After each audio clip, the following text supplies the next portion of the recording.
नमस्कार साथियों, मेरा नाम है विशाल रामकर और आप देख रहे हैं हमारा चैनल शिव विभाग सरकार। जैसे कि पिछले 1 साल से हम लोग लगातार आपके लिए शिव महापुराण का पाठ करते हुए आ रहे हैं और उसका समापन हमने पिछले सप्ताह किया है। उसी श्रृंखला में हम आपके लिए ले आए हैं श्री राम और सीता माता की कहानी, श्री रामायण। रामायण दो तरह की रामायण प्रचलित है। एक तरह की श्रीमद् वाल्मीकि रामायण जिसे वाल्मीकि ने रचा था, दूसरी तुलसीदास द्वारा लिखी गई रामायण जिसे रामचरितमानस कहते हैं। रामचरितमानस का पाठ आप लोग अपने घरों में करते हैं और जो अखंड रामायण का पाठ होता है वह भी यही रामचरितमानस का ही पाठ होता है। दोस्तों, रामायण की रचना के पूर्व हमारे यहाँ पर वैदिक संस्कृति थी और वैदिक काल था। वैदिक काल वेदों का काल था। उसमें पुराण नहीं थे, सिर्फ वेद थे। जितनी भी शिक्षाएं थी वो वेदों में निहित थी और उसका जो वाचन था, पाठन था, वो सिर्फ श्रुति और स्मृति के आधार पर ब्राह्मणों द्वारा किया जाता था।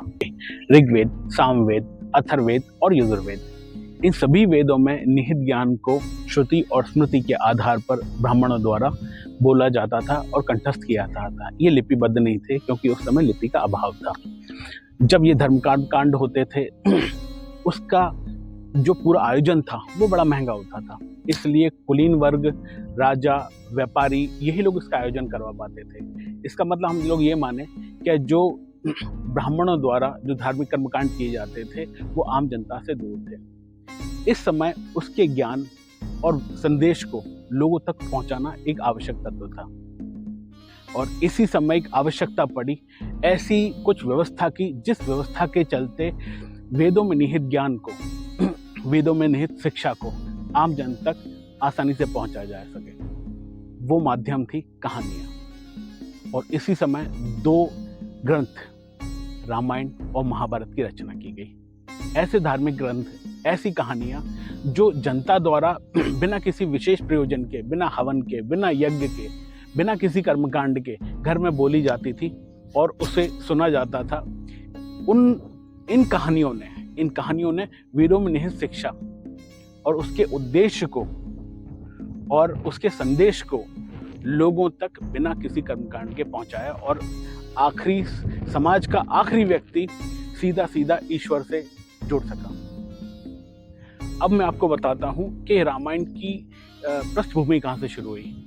रामायण लगभग 202 ईसा पूर्व इसका रचना शुरू हुई थी, लेकिन मैं मानता हूं और जो कई सारे इतिहासकार मानते हैं कि यह किसी सत्य घटना से ही ली गई प्रेरणा के आधार पर ही इसकी रचना हुई है। उस समय कुछ इसी तरह की कुछ घटनाएं हुई होंगी, इसी तरह श्री राम हुए होंगे, इसी तरह कोई लक्ष्मण रहे होंगे, इसी तरह हनुमान जी रहे होंगे, इसी तरह कोई रावण रहा होगा।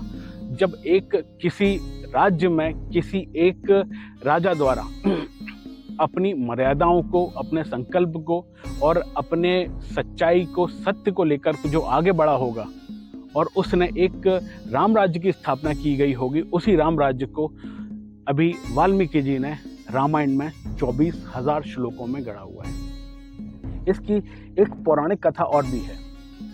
क्या हुआ था, कैलाश पर्वत पर विराजमान शिव से माता भगवती ने कहा कि हे शिव, आप ऐसी कोई कथा सुनाइए जिसका सुनकर मेरा मन प्रसन्न हो जाए, मैं आनंद को प्राप्त हो जाऊं।